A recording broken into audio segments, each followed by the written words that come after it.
Ora, sejam bem-vindos a mais um Conversas à Solta, depois do interregno da Páscoa e dos feriados. Ahm, Vamos fazer o rescaldo das eleições, ahm, porque temos um novo Parlamento e temos os nossos convidados, que não vou apresentar dizendo só o nome, porque toda a gente já os conhece, o Pedro Gomes Sanches e o Nuno Gonçalo Poças. Obrigada a ambos por É terem isso, vindo. obrigado. E ainda sem conhecermos os resultados dos deputados de Europa e fora da Europa, que são 4, ficámos com um Parlamento mais rico, porque entrou um novo partido que é o JPP, com um mandato, mas ficámos com a AD à frente, com 89 deputados, o PS 58, o Chega 58, a IL 9, o Livre 6, a CDU 3, o Bloco de Esquerda 1, o PAN 1 e o JPP 1. E, portanto, meus senhores, perante isto, queria saber as vossas opiniões acerca desta configuração parlamentar, dos possíveis modos de governação que se possam, que possam sair daqui e, enfim, e ter uma conversa à nossa moda. Pedro, comece por si. Então, opinião sobre o resultado. Ahm, Era expectável, não era expectável? o que era expectável? Sim. O que era expectável era que, nota de desagravo para abrir a conversa, eu sou muito contra a tese dos 3 blocos, que começou a fazer caminho logo a seguir às eleições de há um ano. Aquela ideia de que havia um bloco que juntava o PS e a extrema-esquerda, um bloco onde estava o centro-direita aceitável, Que alguns chamam democrático. seguramente aceitável no sentido Sim. mediático e politicamente correto da coisa, onde se sentava o PPD, o CDS e a Iniciativa Liberal por especial favor da esquerda, e depois um terceiro bloco de intocáveis com quem ninguém podia conversar, onde se sentava o Chega. Esta tese, que foi inicialmente lançada por Rui Tavares, mas que depois teve um sem número de seguidores, era muito conveniente à esquerda, porque impedia a direita de governar. E é a herdeira, de alguma maneira, da geringonça.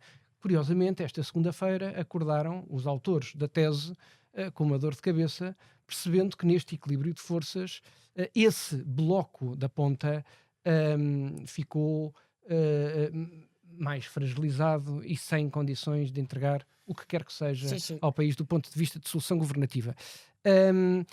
Porquê é que eu sou contra? Eu sou contra porque ou há 2 blocos ou há 4 blocos. Um bocadinho fazendo lembrar aquela frase do célebre filme da Canção de Lisboa: ou comem todos ou há moralidade.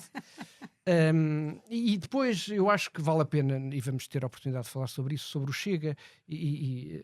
O que é que me surpreendeu? O que me surpreendeu foi a queda tão violenta do Partido Socialista. E da esquerda no geral, não é? Da esquerda no geral, mas enfim, isso era um movimento mais ou menos notório, evidente. Isso não me surpreende muito. Não me surpreende que a AD tenha ganho as eleições, acabando por ficar com um resultado neste contexto interessante. Eu tenho aqui uma ficção. As pessoas normalmente discutem as eleições em torno de percentagens. Eu discuto muitas vezes, eu sei que erradamente, do ponto de vista do resultado final, mas em torno do número de votos. E tenho a fasquia dos 2 milhões. Certo. Os 2 milhões é a fasquia a partir da qual a coisa... De repente, e é difícil chegar, é cada vez mais difícil chegar, ou Sim, estava a AD cada vez a mais AD tem difícil. 1.951.000. Sim, mas e agora com os votos de imigração, enfim, 2 milhões.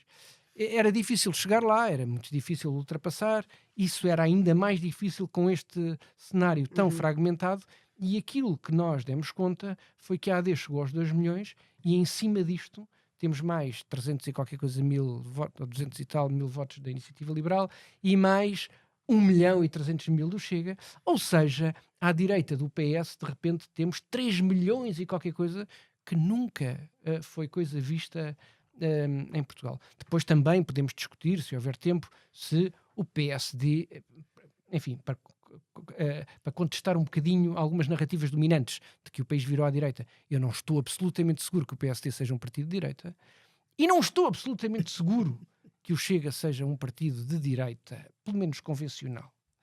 Pronto. Enfim, só aqui dar nota e para passar a palavra ao Nuno e depois continuamos a conversa. A surpresa para mim foi não a perda, o declínio da esquerda, não o declínio do PS, mas um declínio tão grande do PS que consegue. O Pedro Nuno Santos há um ano tinha tido o 4º pior resultado da história do PS em legislativas, pior só o de Almeida Santos e o de Vítor Constâncio e o de José Sócrates em 2011.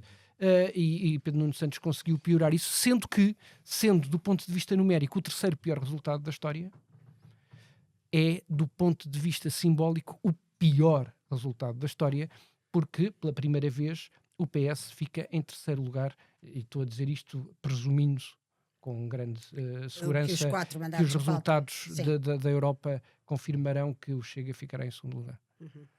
Não. Eu acho que o resultado do PS surpreende,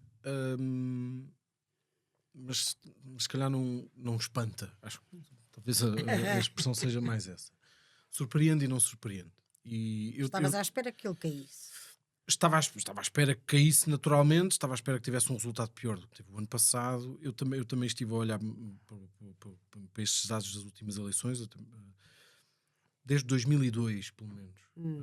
Eu acho que estes 25 anos são úteis. E, na verdade, se nós tirarmos os olhos de cada eleição em concreto e se olharmos para o gráfico evolutivo de 2002 até 2025, é claro que há oscilações, maiorias absolutas pelo meio, etc. Mas se tivermos em conta o resultado do PSD mais CDS e do PS, se num gráfico desenharmos uma linha de tendência, ela é decrescente.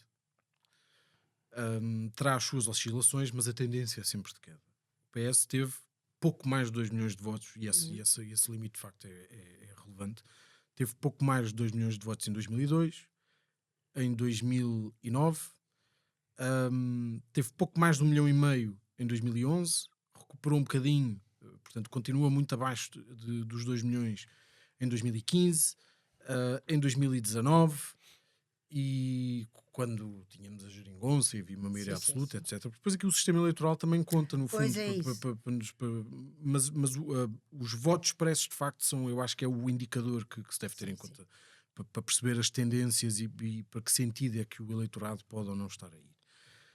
E eu acho que nós nos enganamos muitas vezes com a maioria absoluta de 2022, como se ela não tivesse circunstâncias muito excepcionais daquela altura. E a AD também tem exatamente o mesmo problema e, portanto, teve muito acima acima dos 2 milhões e meio, teve 2002 e 2011. Pois. Só. E depois, a partir daí, esteve ligeiramente acima dos 2 milhões em 2009, que perdeu as eleições, mas teve, na verdade, o PSD e o CDS tiveram mais votos do que o PS naquela altura. E 2005, que foi um desastre eleitoral, na altura, que levou às demissões quer de Paulo Portas, quer do Santana Lopes. Tinha sido um desastre eleitoral face à maioria absoluta do PS. O resultado desse ano de 2005 é muito parecido com o resultado de 2015, que deu uma vitória ao PSD e ao CDS, embora não governando. E, portanto, é engraçado até perceber como o mesmo número de votos expressos, ou seja, a mesma adesão popular, gerou em 2005 uma sensação de hecatombe e em 2015 uma sensação de vitória, enfim, defraudada depois com aquilo que aconteceu. Depois os outros partidos acontece exatamente a mesma coisa, ou seja, há uma novidade, a Iniciativa Liberal surge em 2019 e depois tem um salto muito grande em 2022 e nas eleições que se seguem tem ligeiros incrementos, mas enfim, há uma tendência de facto de subida, mas é muito, muito, muito pequenina. A CDU tem uma tendência claramente de queda. O Bloco, podemos também andar aqui enganados em função da variação que vai tendo aqui ou ali, mas a tendência também é descida. O PAN é uma coisa absolutamente estável e, portanto, à partida não passará disto, a não ser que seja para baixo. E, de facto, quem tem uma ascensão meteórica é o Chega, que passa. Há 6 anos, o Chega tinha 67 mil votos. Pois. 67 mil votos. Não chega, é metade Sim. de um concelho aqui da periferia. E agora teve 1.345.000. E agora teve 1.300.000 e ainda faltam vir os votos da... Exato. E depois há aqui esta noção também enfim, porque as percepções, ao contrário daquilo que se andou a dizer no último ano, contam muito para muitas coisas, e neste caso também contam bastante, precisamente por este facto evidente, que é o Chega vai com quase 100% de certeza ficar à frente em maioria de deputados e, portanto, terá o líder da oposição, e, portanto, o André Ventura passará a ser a pessoa a quem o Primeiro-Ministro deve ligar antes de ir aos Conselhos Europeus. E há aqui outra novidade ainda, que é os partidos à direita do PS têm pela primeira vez maioria de revisão constitucional, portanto tem maioria de 2/3. Se mais não fosse, pelo menos libertar aquele preâmbulo do caminho para o socialismo. Não é? Sim, mas acho que nem isso vai acontecer, embora de facto seja, eu acho que lá está, noutras circunstâncias, com outra liderança à frente do partido ou da força política mais votada, talvez nós estivéssemos em condições de facto de fazer uma revisão constitucional e dar aqui a origem a uma mudança do sistema. Eu acho que essa mudança, a mudança do paradigma, a mudança do regime, eu acho que ela está a acontecer progressivamente desde esta altura. Sim. Os últimos 25 anos são, e ainda não acabámos isso, são... Eu acho que a expressão talvez mais adequada a isto é uma espécie de revolução em câmara lenta, em que é, no fundo, a revolução possível num país da Europa em 2025. Se nós tivéssemos, e o país funciona assim mais ou menos há 250 anos, nós funcionamos por ciclos de 50, aproximadamente, 50 anos. E nós estamos a chegar a esse limite. Eu acho que se nós estivéssemos numa situação análoga a esta, e eu acho que não estávamos assim tão diferentes, há 50 anos provavelmente teríamos de facto uma revolução. Aquilo que nós temos agora, um país europeu que está dentro da União Europeia, que tem outro tipo de regras a cumprir, cuja população tem outro tipo de expectativas, enfim, não temos uma guerra, temos uma democracia mal ou bem consolidada, e portanto isto é o que é possível de mais próximo de uma revolução, no sentido em que há de facto uma mudança sistemática, há uma mudança de perspectivas e de mentalidades. Eu acho que nós também temos aqui pela frente, e se calhar nos próximos anos isso vai-se constatar com mais frequência, talvez com mais clarividência, uma mudança geracional que, na verdade, há 50 anos também foi isso que de facto se verificou. Sim. Havia este período, eu acho que de facto há muitos pontos de contacto com o período pré-25 de Abril. Eu acho que nós aqui já tivemos uma conversa mais ou menos sobre isto. Há um situacionismo, uma espécie de uma clique instalada, um certo grau de insatisfação com o status quo, com o status quo, e que na verdade há 50 anos aquilo que se observa é uma nova geração que começa a beber muito de uma necessidade talvez de se virar mais para a Europa, e menos para o lusotropicalismo ou para a dimensão africana de Portugal, que está cansada da guerra, que não quer combater, que está muito inspirada pelos acontecimentos do maio de 68, pelas novas correntes do terceiro mundismo, dos intelectuais europeus mais ou menos pró-soviéticos, etc. E que na verdade depois acabou por conduzir, enfim, uma espécie de tempestade perfeita que conduz ao golpe, e depois, enfim, com muito esforço, à implantação de uma democracia em Portugal. E eu acho que nós agora, de facto, aquilo que eu acho que se começa a observar é, primeiro, um cansaço, que eu diria quase intergeracional, mas nas gerações mais abaixo, que acho que é mais evidente, um cansaço muito grande relativamente à clique instalada, às mesmas pessoas de sempre. Se nós formos ver notícias de há 30 anos, estão lá os mesmos nomes, são as mesmas pessoas. Quando não são as mesmas pessoas, são os filhos. É a mesma maneira de fazer as coisas, é a mesma maneira de se comportar. Isso são os filhos, são os delfins. E há todo um ambiente que foi criado nestes últimos 50 anos, de uma superioridade moral, de uma certa condescendência da elite de esquerda, intelectual, mediática, sobre o resto do país, como se fosse uma espécie de pastoreio que se faz, é uma condescendência tão grande para com as pessoas, que eu acho que as pessoas se cansaram muito disso.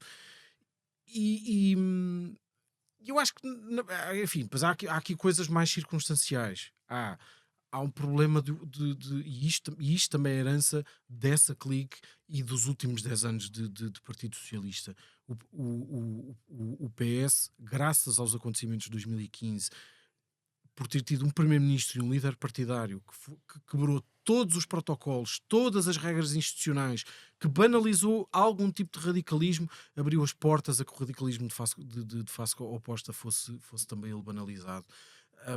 Cedeu à extrema-esquerda uma série de políticas públicas que conduziram a tudo isto. Portanto, houve uma obsessão com os superávites milimétricos, e portanto, porque o PS percebeu, e António Costa percebeu, que para sobreviver politicamente tinha que quebrar com a herança do socratismo, e portanto com a herança da bancarrota, e criar a percepção de que o PS também sabia ter contas certas, e à conta disso fez um grande desinvestimento público nos serviços, ao mesmo tempo que se abria a portas praticamente sem critério, graças aos acordos que teve que fazer com a extrema-esquerda, a mais de 1 milhão de pessoas. E não há um país que sobreviva em termos de tudo o que são políticas públicas, e nós nos últimos anos temos discutido todas essas políticas públicas como elas fossem isoladas da outra, que durante muito tempo não se podia falar, que era a educação, a falta de professores, a saúde, a falta de médicos e de hospitais, a habitação, a falta de oferta de casas, e discutiu-se tudo isto, o caos nos serviços públicos e enfim, nas AIMAs, nos chefes, etc., como se umas coisas estivessem desligadas umas das outras. As pessoas no seu dia-a-dia percebem que as causas estão ligadas, e percebem, e porque sentem isso no dia-a-dia, que de repente entrou 1 milhão de pessoas e que não há maneira de as satisfazer. Mais de 1 milhão de pessoas. E portanto nós fomos, além de pouco honestos e até pouco humanistas, se quiser, com as pessoas que chegaram, ao mesmo tempo exigimos a quem cá estava, e foi isto na verdade que se criou mediaticamente, com esta narrativa condescendente, quase como se as pessoas tivessem no fundo que aguentar e calar, porque devemos estar aqui de peito aberto e não interessa seja lá o que for, e portanto têm que pagar, e se as pessoas não trabalham vocês têm que pagar na mesma, e se os transportes públicos não funcionam porque a esquerda continua a fazer as suas lutas através das greves para as pessoas não poderem ir todos os dias para o seu trabalho, e se não lhes interessa rigorosamente nada, isto têm que comer e calar, porque na verdade são todos desvalidos. As pessoas cansaram-se disso, as pessoas estão muito cansadas disso. Eu estou cansado disso, e eu acho que estas eleições são este resultado. Já não há pachorra. Exato. E portanto, se tiver que fazer um balanço, eu diria o seguinte: eu não fico nada agradado com um partido como o Chega, que se tenha tornado a segunda força política. Não, acho que há ali coisas gravíssimas e que na verdade trazem uma série de soluções que eu acho que nos causam mais problemas do que soluções. Continuo a achar, como acho que é evidente para toda a gente, incluindo para muito daquelas 1.300.000 pessoas que votaram no Chega, que é na verdade um partido de governo, e neste momento é um partido de governo, lidera a oposição, e portanto é um partido com ambições a governar, deve ir aos debates para primeiro-ministros nas próximas eleições, espero eu que isso aconteça. Mas há ali muita falta de capacidade, muita falta de substância, falta de programa, falta de pessoas, de matéria-prima e de massa cinzenta. Mas isso na verdade não me deixa nada satisfeito. Também não me deixa nada satisfeito que a AD se tenha reduzido a isto, e portanto e que neste momento esteja a considerar que teve uma grande vitória eleitoral porque tem menos de 100 deputados. Subiu relativamente ao ano passado, lá está, se nós quisermos ter os olhos focados em cada eleição em concreto, sim, mas não é um resultado brilhante.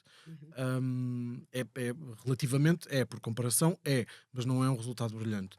Agora, fico muito satisfeito, mas fico mesmo genuinamente satisfeito,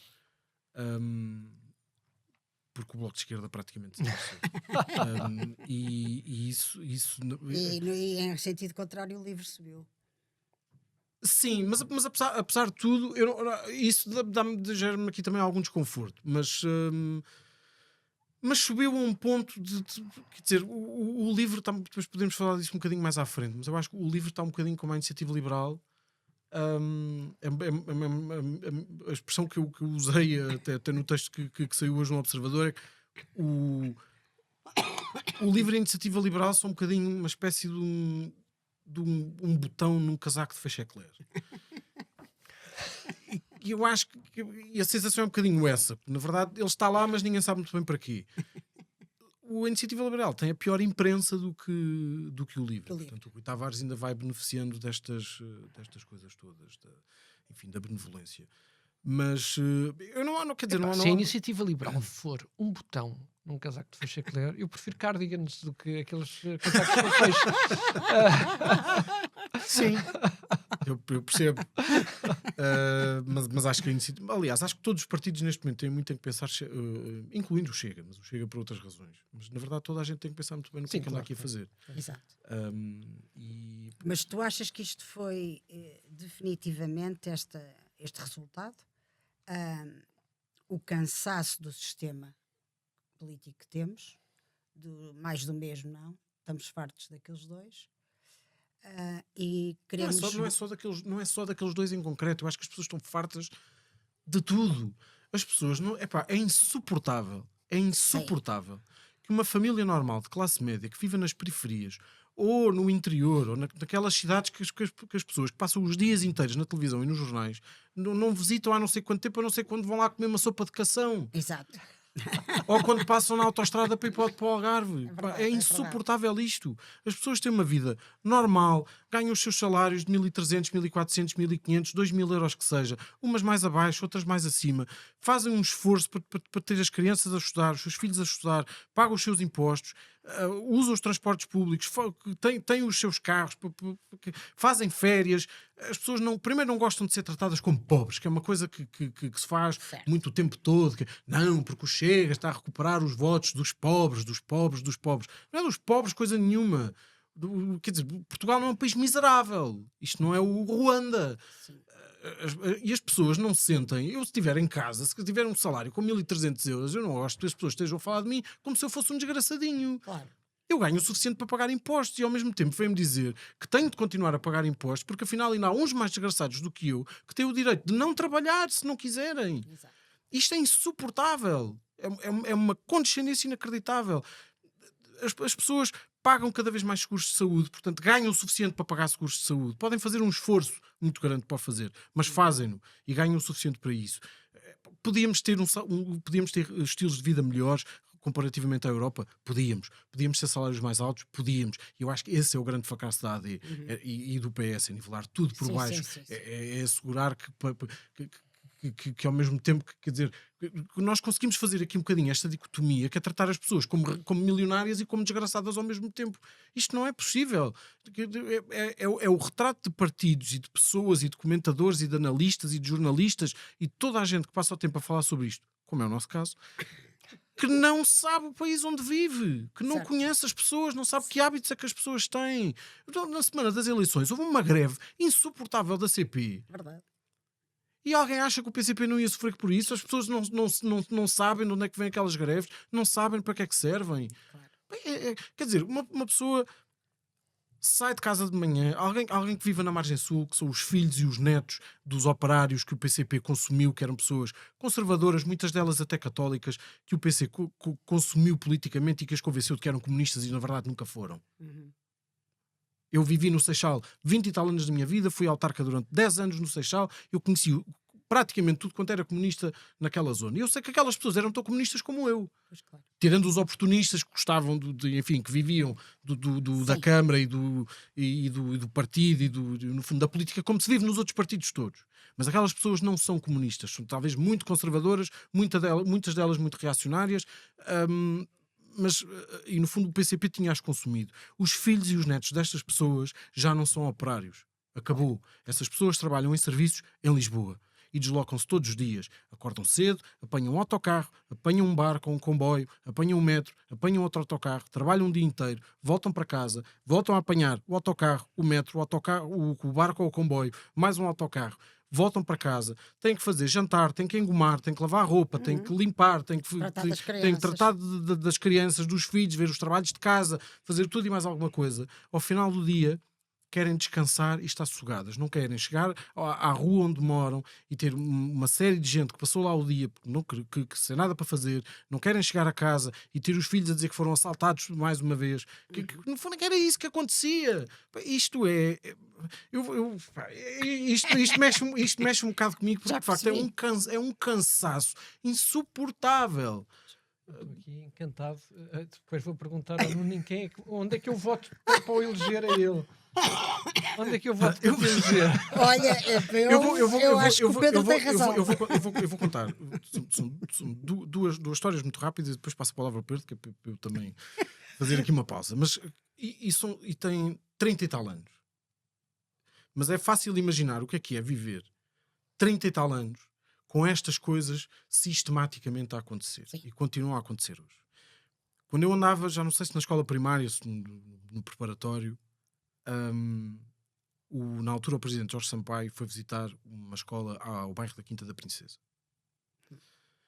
No dia a seguir, as notícias nos jornais e nas televisões e abrir telejornais, etc., eram, enfim, as imagens do presidente lá na escola e não sei o quê, enfim, estava lá. E houve uma expressão que ficou na altura, e o que eu lembro-me de ser miúdo e de ouvir as pessoas depois, enfim, os pais dos meus colegas, os meus pais em casa, e haver muitos comentários sobre aquilo. E nós próprios na escola comentarmos que aquela expressão de alguma maneira nos afetava. Que era o exemplo da escola colorida. E aquilo que nos ficava naquelas pessoas, sim, era que o elogio que estava a ser feito à escola colorida, no fundo, era um elogio feito às mesmas pessoas que nos roubavam o lanche na escola todos os dias. Pois. Isto, obviamente, é um erro. Mas é um erro de parte a parte. É um erro da percepção de quem está deste lado. Na verdade, aquelas pessoas não nos roubavam todas o lanche na escola todos os dias, certo, como é evidente. Havia lá muita gente que trabalhava, que também se esforçava, que também se levantava todos os dias às 5 da manhã para ir fazer limpezas, etc. Mas o que eu quero dizer com isto é esta narrativa que se foi construindo do multiculturalismo e de que aquelas pessoas podiam viver ali, fizessem o que fizessem, com os bons e com os maus, e que no fundo todos eles estavam desculpados para agir como quisessem, e que nós tínhamos, no fundo, de os respeitar, é um erro. Aquilo que as pessoas querem, e já não vou contar a outra história porque não vale a pena, porque é muito parecida. Sim. Aquilo que as pessoas querem, eu acho que fica muito expresso no resultado destas eleições, não é que os imigrantes vão todos embora, que a polícia bate em todos, que as pessoas sejam proibidas de aceder ao SNS, à educação, a ter uma vida condigna. O que as pessoas querem é que as regras sejam iguais para todos. Ora, mas claro. Isto é que faz diferença. E enquanto nós continuarmos a achar que as regras não são iguais para todos, porque vivemos num país em que se instaurou uma política do coitadinho, em que os menos coitadinhos têm, no fundo isto funciona em escada, exato, não é? O menos coitadinho vai pagando até ao último do desgraçado.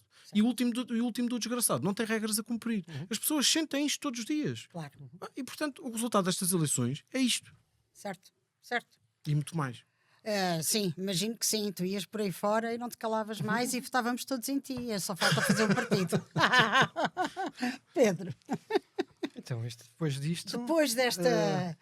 enfim... Depois disto... Desabafo. Aqui assim algumas... eu tinha aqui 4 coisas para dizer e começo não pela primeira que tinha anotado, mas vou tentar ir aqui um bocadinho ao encontro daquilo que o Nuno disse. Enfim, de uma forma menos empolgada.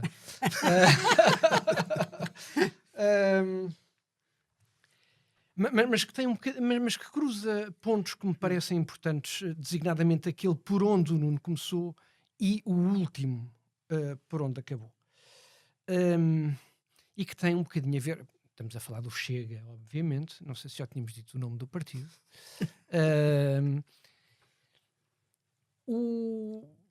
Há uma narrativa que é muito inquietante. E eu estou especialmente à vontade para falar sobre isto, porque eu sou um conservador de direita e fui um dos subscritores do Manifesto A Clareza que Defendemos.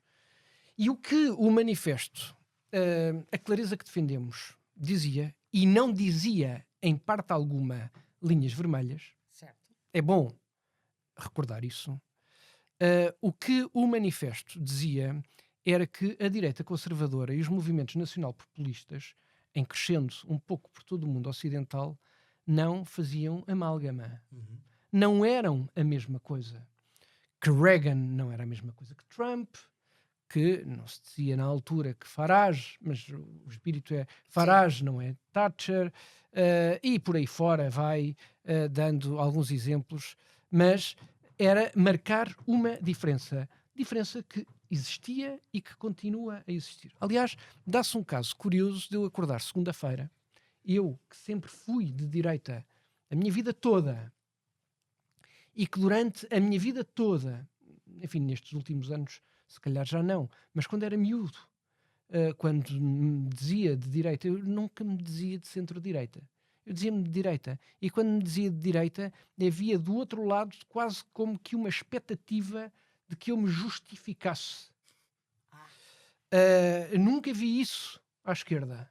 As pessoas eram de esquerda e tinham intrinsecamente uma bondade, uma virtude que lhes vinha do seu posicionamento ideológico. Mas eu tinha que justificar a minha circunstância de direita. E eu, segunda-feira, acordo, e eu que olho sempre para o lado esquerdo para ver o que é que está a acontecer na política portuguesa, de repente vejo-me entalado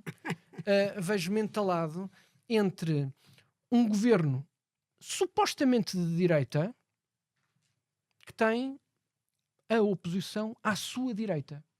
Repito, porque isto não é desprezível, insisto nas minhas dúvidas sobre o que é que, se o PSD se pode considerar de direita e se bem, enfim, sobre esta dúvida parece-me que desde os fundadores as decisões, algumas decisões deste governo, exemplos não faltam, mas também tenho dúvidas, olhando para o programa do Chega, que o Chega seja de facto um partido de direita. Mas simplificando bastante, Sim, e vamos admitir aqui a narrativa dominante. Eu acordo segunda-feira pela manhã com um governo supostamente de direita e a oposição está à direita disso. Como que eu tivesse ficado no mesmo sítio e a coisa de repente tivesse deslocado brutalmente. E eu quero ao facho, não é? Sim. Dar aqui e portanto o que é que eu e a narrativa, mas não te iludas, portanto, mas continuas a ser o facho. pois, está bem, obrigado. Se lhes perguntares bem, se forem honestos. Eu tenho um problema grande, é porque a esquerda continua a ver-me como um facho, Pois. esta direita acha que eu sou um fofinho, e o centro-direita, onde eu sempre estive, de alguma maneira, acha que eu sou um traidor, porque não validei a candidatura da AD, designadamente em concreto não validei a candidatura de Luís Montenegro. Certo. E portanto, enfim, estou aqui assim num lugar de ninguém, sozinho, mas eu estou confortabilíssimo com isso. E Ermitérios é um sítio, são sítios ótimos para se estar. Obrigado. Mas queria recuperar aqui algumas ideias. Portanto, comecei por dizer que estou perfeitamente à vontade para dizer o que vou dizer a seguir, porque de facto o conservadorismo de direita não tem assim tantos pontos de contacto com esta emergência à direita nacional populista. Porventura terá alguns pontos de convergência, mas não faz amálgama, não é a mesma coisa, e é importante que se perceba que não é a mesma coisa. Não é a mesma coisa, desde logo, porque um conservador de direita não lança anátemas sobre grupos, porque isso é uma violação ordinária da dignidade humana. E isto pega com a história que o Nuno acabou de contar. Não é a mesma coisa porque um conservador respeita as instituições e não pendura pendões na sede do poder legislativo. Não faz baderna no hemiciclo. Respeita o resultado das eleições e, portanto, não boicota a eleição de um Presidente da Assembleia da República. E por aí fora vai. Sim, sim. Ou seja, tenho vários exemplos mais graves, mais doutrinários e mais práticos, mais comezinhos, que mostram que há uma diferença substantiva entre aquilo que é ser conservador e aquilo que é ser o que quer que o Chega seja. Seja. Dito isto, eh, é preciso perceber uma coisa que eu acho que a generalidade das pessoas não percebeu durante muito tempo e que começa a perceber agora, que é o facto de aquele 1.300.000 pessoas que votaram no Chega. Há um ano nós estávamos aqui com uma conversa semelhante a falar 1.100.000 pessoas. Não são todos fascistas. E pior, não são todos deploráveis. Nem todos burros. Bem, nem todos burros. Exato. E nem todos racistas. E nem todos...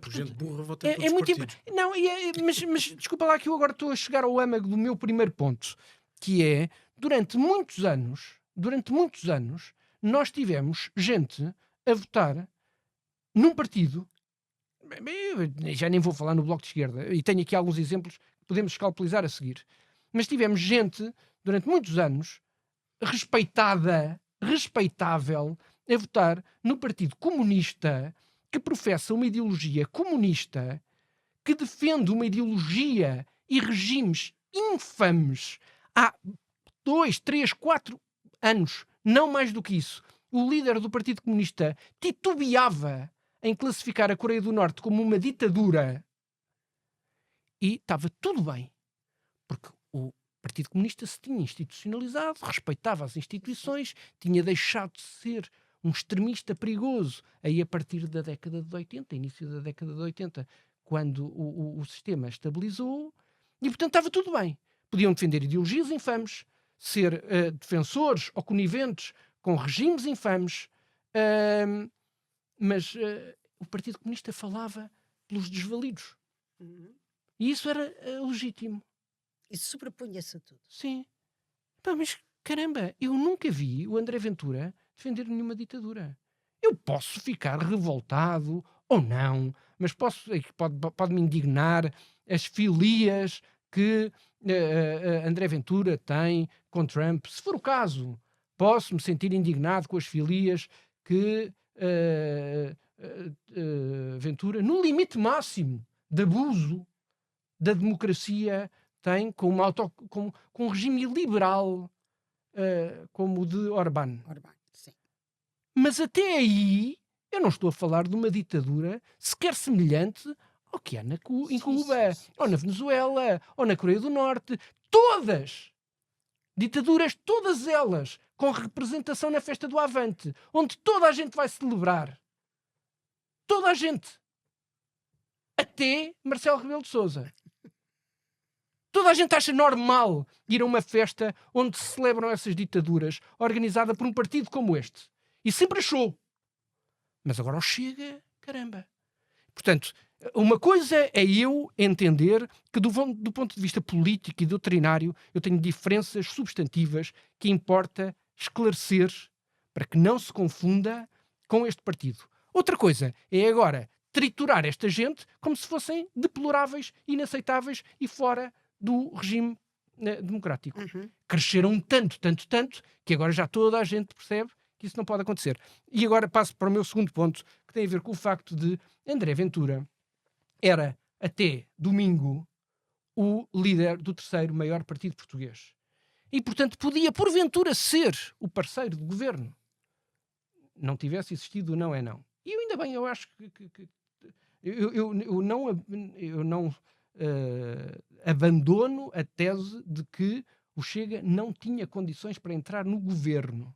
Eu tive em tempos um debate interessante com o Ricardo Marchi, que defendia precisamente que o Chega devia entrar no governo, e ele usava uma expressão que ainda hoje o ouvi dizer, que era: o Chega tinha conquistado o direito à prova do governo. Eu continuo a achar que não. Eu continuo a achar que o Chega, antes disso, não só tinha tido o direito, tinha conquistado o direito, como lhe tinha que ser assacado o dever da prova da responsabilidade. E isso foi coisa que a AD não fez, designadamente quando negociou o Orçamento de Estado, preferencialmente com o Partido Socialista e não com o Chega. E isso foi um erro. E vamos ver como é que se vai comportar daqui para a Vamos frente. ver agora. Sim. Mas o Chega era o terceiro partido. Hoje é o líder da oposição. E pegando noutra coisa que o Nuno acabou por dizer, que é o que é que vai acontecer nas próximas eleições. Nas próximas eleições é expectável que seja o líder da AD e o líder do Chega naqueles debates Sim, sim, principais entre candidatos a primeiro-ministro. sem dúvida. E o PS a ficar de fora.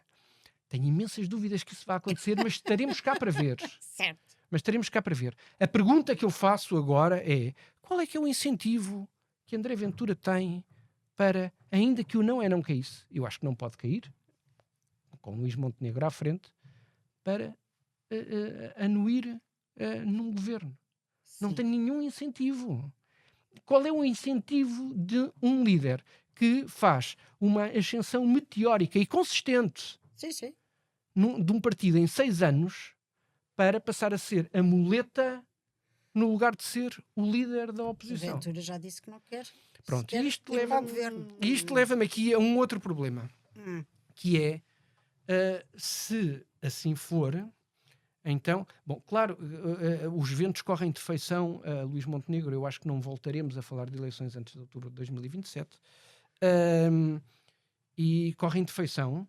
E o que me indaga agora é saber o que é que a AD vai fazer. Ora Porque a AD bem, tem que governar. como é que ele vai à AD A governar? AD tem que fazer reformas na segurança social. Tem que fazer uma reforma profundíssima no Estado.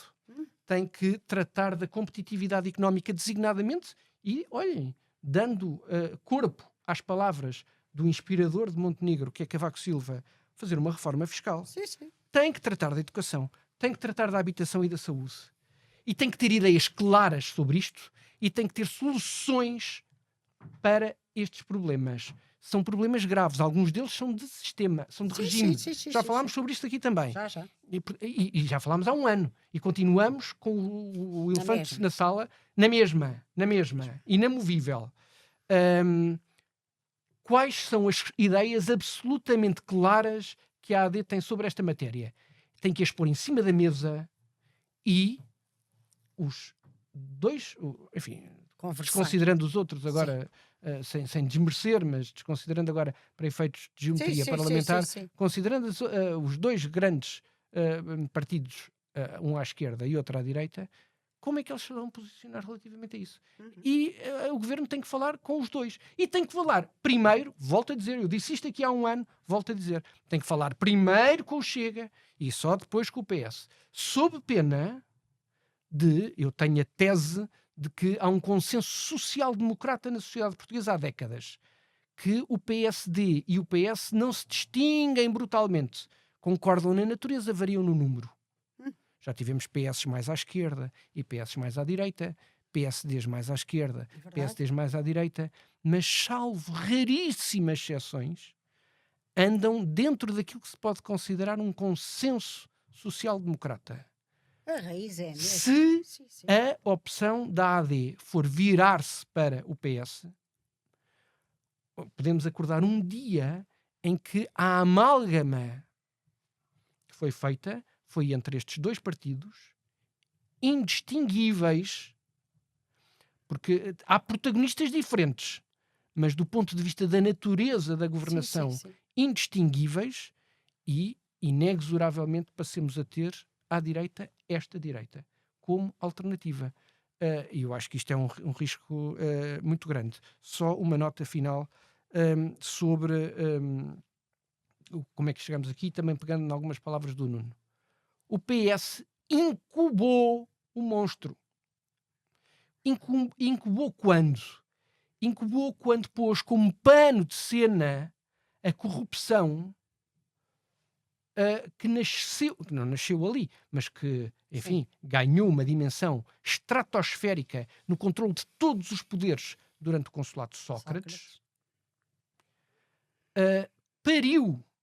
Bem, quem pariu o monstro, na verdade, foi Rui Rio.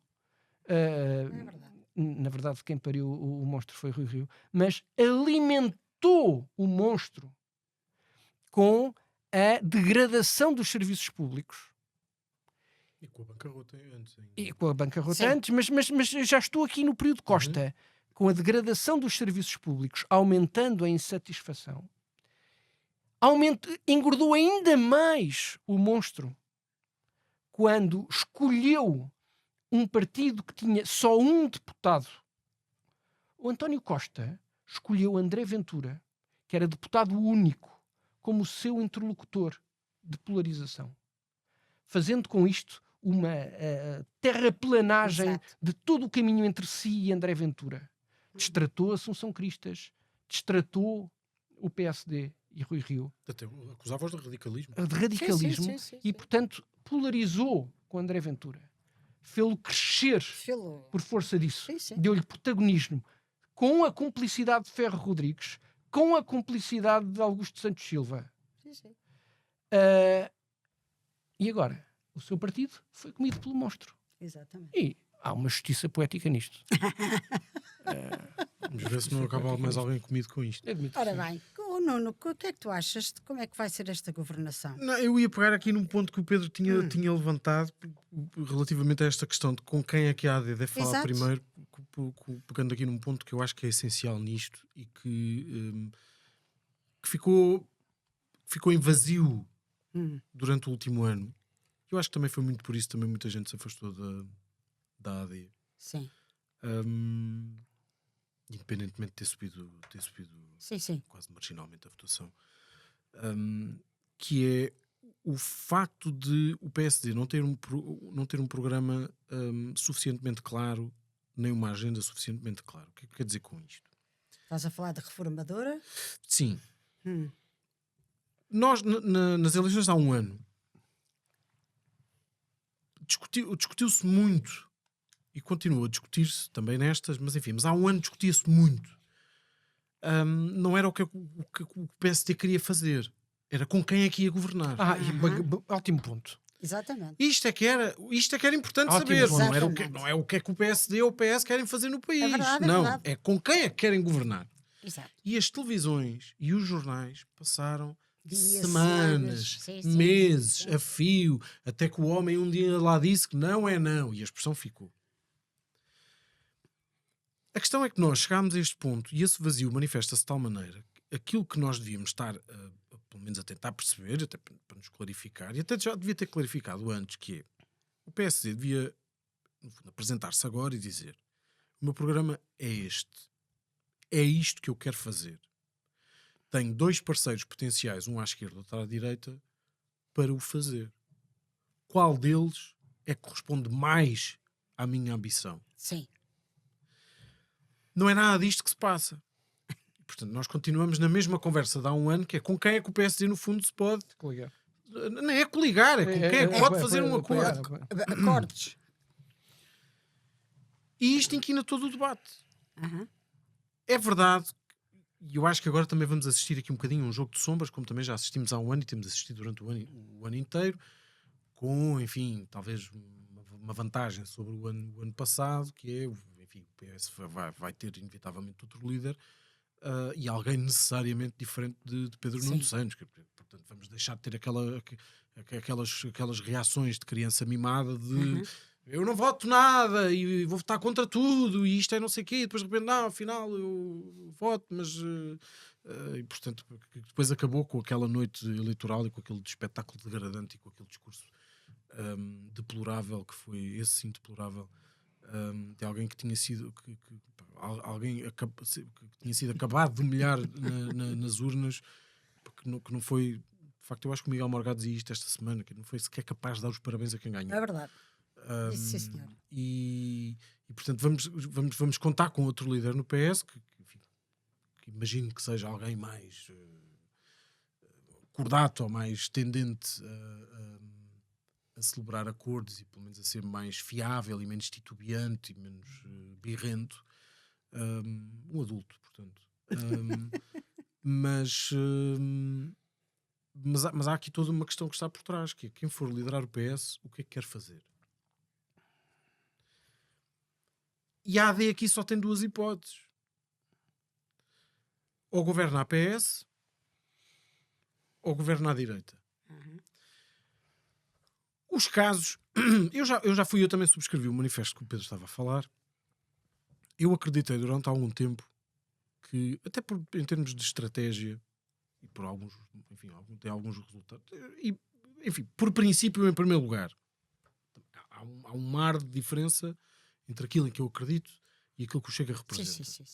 Embora, como acho que ficou bem patente na minha primeira intervenção, eu percebo, não digo, se calhar todas as razões que conduzem Sim. ao voto das pessoas no Chega, Certo. e acho que muitos dos temas que têm sido levantados pelo Chega têm muita razão de ser, e na verdade foram temas que foram abandonados pela direita clássica, pela direita moderada, e foram interditos pela esquerda. E, portanto, eu soube, no fundo, combater uma falha de mercado. Mas há, de facto, aqui há um oceano de diferença. Mas também há muitas coisas que nos unem, uma delas é esta. Temos a capacidade de olhar para os mesmos temas e perceber que eles precisam ter uma solução. Exatamente. Mas achei durante algum tempo que, enfim, se o PSD até podia ter afirmado as linhas vermelhas e o não é não, mas faltaria sempre um lado B desta estratégia, que era o discurso, a retórica, a capacidade de ter propostas para responder a estes problemas. E o PSD nunca teve. Neste último ano ensaiou essa estratégia relativamente à imigração. Só. E eu acho com relativo sucesso. Sim. Mas Não só. esteve mal. Não esteve mal. Mas só. E na verdade, pouco mais mudou na vida das pessoas. O que vai fazer agora a diferença, de facto, é isto. É nós conseguirmos perceber o que é que o PSD quer. Não é com quem é que quer fazer, seja o que for. É o que é que quer. E qual é que é o parceiro ideal para o fazer ou não. Na verdade, o Parlamento é hoje composto por uma maioria de 2/3 que rejeitou o Partido Socialista. Certo. Eu acho que a tendência natural é fazer esse acordo, ou pelo menos dialogar. Que seja, como se costuma dizer, medida a medida. Sim. Nós temos assistido aqui, era esse jogo de sombras que eu queria falar. Nos últimos dias tem havido aqui uma oscilação. Sim. Aparece o Pedro Pinto a dizer que estão disponíveis para falar com o PSD. Mas o Ventura na véspera tinha dito que não. Mas o Ventura tinha dito que não. A Rita Matias também tinha dito que não.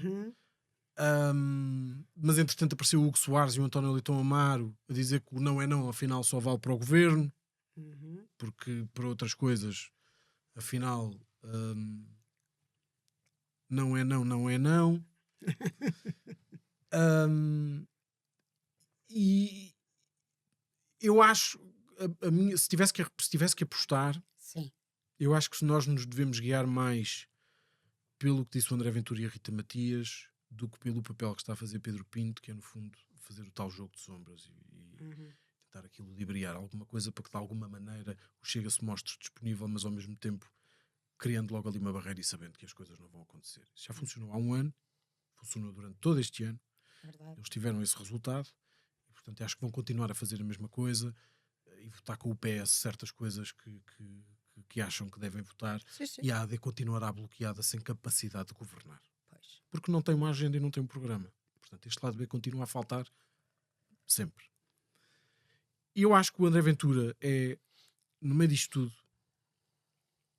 a pessoa que já viu o filme todo. Concordo. Precisamente por isto. Porque o PSD e o CDS continuam a pensar politicamente como se o país fosse o mesmo nos anos 90 ou no princípio dos anos 2000. Diz que ainda não percebeu o que está a acontecer. O PS igual, mas só percebeu agora, porque como foi enganado pela maioria absoluta de 2022 e pelo sucesso da geringonça, que eu acho também é outra falácia que também caiu. Acho que as pessoas, ao fim de 10 anos, perceberam que a geringonça lhes trouxe mais coisas nocivas do que benefícios. que talvez não tenham compensado os benefícios que por ali vieram. E que talvez até esses benefícios não decorressem propriamente da geringonça, mas da conjuntura que tinha sido criada naquela altura. Mas o André Ventura já viu o filme todo e, portanto, naquelas eleições, há um ano, na noite eleitoral, a primeira coisa que o André Ventura disse foi que estava disponível para conversar com o PSD.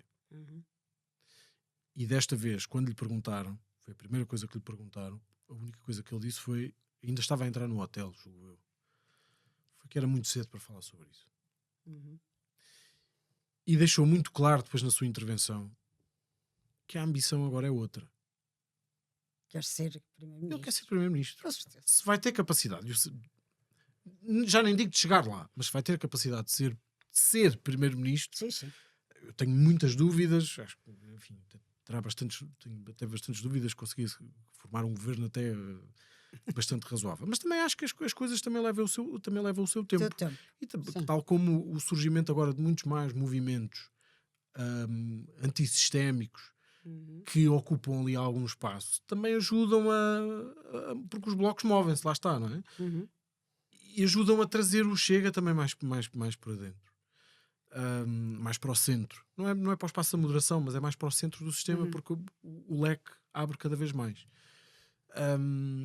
E também não me admiraria nada, porque agora o Chega tem de facto uma palavra a dizer na escolha dos juízes do Tribunal Constitucional, nos sistemas de informação e segurança, na escolha da Provedora de Justiça. Sim, sim. Que não haja muito mais gente neste momento que até hoje sentiu algum pudor em aproximar-se, que não sinta agora alguma legitimidade. Sim, sim. E que não te queira até atingir alguns cargos de sucesso e da sua carreira profissional, Porque não? e que sejam sugeridos por aquele partido. Quer dizer, e, portanto, este é aqui um processo de banalização que pode vir a acontecer e não me espantaria que ele acontecesse. Se fosse hoje, ainda estamos longe de aí chegar. Mas o André Ventura já viu o filme e é para lá que ele caminha. É legítimo. Acho que vai ter que trabalhar muito mais coisas. Acho que as pessoas vão ter que perceber que há ali mais programa e há ali mais substância do que propriamente fazer este caminho que fez até agora e que teve a sua importância, que era no fundo um bocadinho esta coisa a Nelson de Rodrigues, que era de ser um partido reacionário porque reage contra tudo o que não presta. A partir de agora tem que esse papel foi feito e foi importante. Sim, O Chega reagiu contra tudo aquilo que não prestava. Também reagiu contra muita coisa que prestava. E portanto vai ter que separar aqui um bocadinho o trigo do joio e perceber que partido é que quer ser, e se quer de facto ser um partido do governo mesmo, ou se vai ficar por aqui ou enfim, cair. Já não é um partido de protesto. Não. Tem mais deputados que o PS, é o líder da oposição. Exatamente. É o candidato a primeiro-ministro. É o challenger do primeiro-ministro.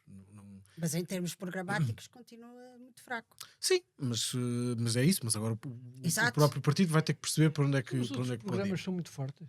Não. Não estou a querer, não quero com esta adversativa, não quero com esta adversativa fazer a defesa do programa do Chega. Eu li todos. Mas os outros são melhores. Mas esse é um critério que vale para quase tudo. É como quando durante um ano. E eu acho que isto, na verdade, é capaz de. Talvez tenha passado pela cabeça de muita gente. Pela minha passou. Os casos dos pilha-galinhas e do rouba-malas e do outro, dos miúdos e não sei o quê, e aquelas trapalhadas todas, e a outra que roubava dinheiro não sei de onde, que de repente parecia que estava toda a gente incomodadíssima, porque que gente que de facto que estrebaria que para ali vai. Eu acho que as pessoas sabem que nos outros partidos não é muito diferente. Se nós passarmos a segunda linha do Parlamento, se formos às concelhias, às distritais ou não sei o quê, claro. As pessoas acham que saíram da onde? O país é o mesmo. Opa, Nuno, O país não há um grupo de má gente que escolhe todo ao mesmo partido, porque aquilo é como se fosse um buraco negro, não é? Onde cai toda a gente que é má. Não! A sorte da democracia é que 99% dos portugueses não conhecem os partidos perto. Não conhecem, mas eu acho que as pessoas têm uma leve lá para ideia. dentro. As pessoas têm uma leve ideia do que aquilo seja. Eu acho que isso faz diferença. E, portanto, havia uma senhora já que ainda hoje é viva, que tem mais de 100 anos. Eu lembro-me há uns anos que ela me contava, ela gostava muito do José Sócrates. Sim. E dizia sempre que o José Sócrates era um homem que era muito bonito. E eu lembro de ter esta conversa com ela e de lhe dizer: tá bem, mas até pode ser bonito, pode achar bonito, não é isso que está em causa. Mas, enfim, para usar assim uma linguagem um bocadinho mais prática, e dizer assim: mas e o resto, e o não sei o quê. E ela dizia-me assim: filho, eles roubam todos, mas ao menos este é giro. Lá está. Quem vota no Chega neste momento não está a fazer um raciocínio muito diferente. Pilha galinhas. Pois. Gente com esquemas para aqui e para ali, contrata ao primo, contrata ao afilhado, faz não sei o quê, no meio àquele, no meio ao outro, sai daqui e vai para ali, adjudica, compra, trafolhice para aqui, trafolhice para ali, coisas no ramo da legalidade e não sei o quê, mas... e os outros? Pois. Eu acho que as pessoas não conhecem os partidos, mas cheira-lhes. Sim, Porque, sim. na verdade, o país também funciona assim. Exato. As pessoas, esse é outro tema, vou-me calar já também. Mas eu acho que isto faz muita diferença na vida das pessoas. O país, e não acho nada que isto tenha sido criado por Estado Novo, acho sim que o Salazar foi talvez a pessoa que mais percebeu como é que funcionava a natureza dos portugueses desde o século XIX, e que a explorou em proveito próprio, naturalmente, e que foi montar ou pelo menos institucionalizar um sistema de cunhas, compradios, tráfico de influências e favores. E as pessoas durante muitos anos viviam nisto. Porque tinham... E isto depois transformava-se até em coisas que na verdade hoje para nós é o Estado Social. Era o lugar na função pública, na repartição de finanças, Sim, o filho na guarda fiscal, nos Claro, correios, claro. a pequena casa de férias que era adjudicada lá pelo serviço e depois levava-se uma garrafa de vinho, um prato de laranjas, um bolo rei. Sim. Estas pequenas coisas que valiam empregos, casas, coisas que eram importantes na vida das pessoas, estava mais ou menos institucionalizada, mesmo que fosse de maneira semi-orgânica. Nós fizemos um caminho importante de civilização e de europeização no sentido da transparência, dos concursos, da fiscalização. Só que eu acho que as pessoas sentem que isso foi feito de um certo patamar da vida social para baixo. Porque para cima continua igual. Exato. E isto também gera muita revolta. Porque, na verdade, é a sensação de que o sistema das cunhas, do compradio, da corrupção, do tráfico de influências mantém-se, mas é só para uns. Eu acho, e nunca ninguém o dirá abertamente, mas aquilo que leva muitas pessoas a reconhecer no Chega um discurso anticorrupção não é o facto de as pessoas se revoltarem contra aqueles que a praticam. É o facto de se chatearem com o facto de aquilo não ser uma prática que é tolerada a toda a gente. Certo. E até porque toda a gente conhece alguém. Mas agora é mais difícil. Na sua freguesia, na sua Mas câmara. agora é mais difícil. Pois. Já não vale emprego, já não vale casas. Queria só dar aqui uma nota Sim. de desmistificação. A democracia é um sistema vivo. Vivo, adapta-se. Os partidos não vivem para sempre. Não têm de viver. Nem o Partido Conservador britânico, tão longevo, parece estar a resistir à pressão que está a sofrer hoje. Portanto, enfim, as coisas adaptam-se, é normal, e portanto, os partidos mudam, basta olhar para a França. E as sociedades continuam a funcionar. Há uma coisa que eu queria dizer sobre esta circunstância do Chega encarnar ainda hoje todo o mal da sociedade portuguesa, são os fascistas, os autoritários, e os racistas, e o discurso de ódio e tudo. Não sei. Eu devo lembrar que quem quis controlar a atividade editorial, houve uma editora que publicou aqui há uns anos um livro para meninos e um livro para meninas. Quem quis controlar isto e admoestou a editora, uma editora que de resto precisava de contratos públicos, porque também faz manuais escolares, foi o ministro Cabrita, que fez uma admoestação pública porque aquela liberdade editorial não devia de ser exercida assim tão na plenitude. Não era conveniente haver livros para meninos e para meninas, porque isso não era ideologicamente aceitável.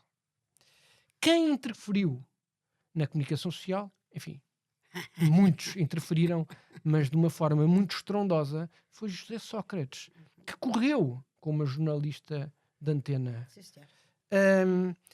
Quem esteve em manifestações, porventura não organizadas por si, mas em manifestações onde se lia sionistas assassinos e morte aos senhorios, foi o Bloco de Esquerda, que teve um assessor e atividade parlamentar e atividade partidária alicerçada na célebre frase da morte ao homem branco. Era metafórico, mas a frase estava lá. E o sentimento também. Quem esteve em manifestações onde se dizia polícia bom é polícia morto, também foi o Bloco de Esquerda. Quem acusou um governo de roubar os portugueses com estas palavras foi o Partido Comunista durante o tempo do Passos Coelho no Parlamento. E quem pintou um mural com o primeiro-ministro a beijar o traseiro da Angela Merkel, e no caso o primeiro-ministro era Pedro Passos Coelho, foi o Bloco de Esquerda. Portanto, não me venham falar com superioridade moral sobre discursos de ódio e erosão, desrespeito das instituições e das instituições democráticas e da liberdade de expressão e da liberdade de imprensa. Portanto, enfim, repito aquilo por onde comecei. Sim, sim. Ou comem todos, ou há moralidade. Exato. Portanto, não me venham com moralidade. Muito bem, acho que chegamos à nossa hora. Embora a conversa ainda desse para muito mais, mas que tens alguma coisa mais para acrescentar? Não. Ou comem todos ou há moralidade. Eu também acho que é uma boa frase para acabar. Muito obrigada a todos. Até breve. Não se esqueçam de subscrever no YouTube, ativar o sininho, partilhar com os vossos amigos e nas vossas redes. E até breve. Obrigada.